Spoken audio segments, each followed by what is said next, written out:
నేను ఈ రోజు అధికారి పార్టీలో ఉన్నా కానీ కూడా పేద ప్రజల కోసం కొట్లాడినాను.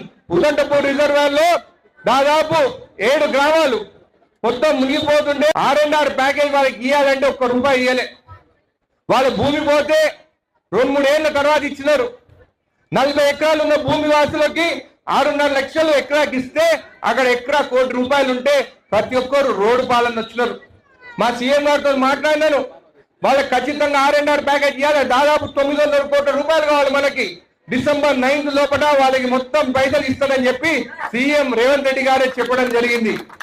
10 ఏళ్ళు నువ్వు పడా పెట్టిన ప్రాజెక్టులు, అందుకే దామోదర రాజనరసింహ గారికి, ఉత్తమ్ కుమార్ రెడ్డి గారికి చెప్పిన, మా అనిరుద్ధ్ రెడ్డి అడిగితే ఈరోజు అన్ని ప్రాజెక్టులకు సంబంధించి పాలమూరు రంగారెడ్డి ఎత్తిపోతల, Kalwakurthy project, Bhima project, Koilsagar project, Nettempadu project, ఈరోజు ప్రతి ప్రాజెక్టు మహబూబ్ నగర్ జిల్లాలో ఉన్న అన్ని సాగునీటి ప్రాజెక్టుల భూ సేకరణకు ఎన్ని వందల కోట్లైనా ఈ సంవత్సరం డిసెంబర్ 9 తారీఖు లోపల మొత్తానికి మొత్తం భూ నిర్వాసితులకు వాళ్ళందరికీ నష్టపరిహారం ఇచ్చి భూమి సేకరించి రాబోయే 2 ఏళ్ల ప్రాజెక్టులు పూర్తి చేయడానికి ప్రణాళికలు సిద్ధం చేసినాం.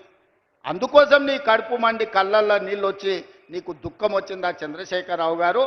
మా పాలమూరు బాగుపడుతుంటే, ఎడారిగా మారిన మా పాలమూరు పచ్చగా మారుతుంటే, కృష్ణానది జలాలు మా పొలాల్లో పారుతుంటే నువ్వు ఎందుకంత విషం పెట్టుకొని ఈరోజు విషం జిమ్మాలని మా మీద పగబట్టి పనిచేస్తున్నావు అని నేను అడుగుతున్నా.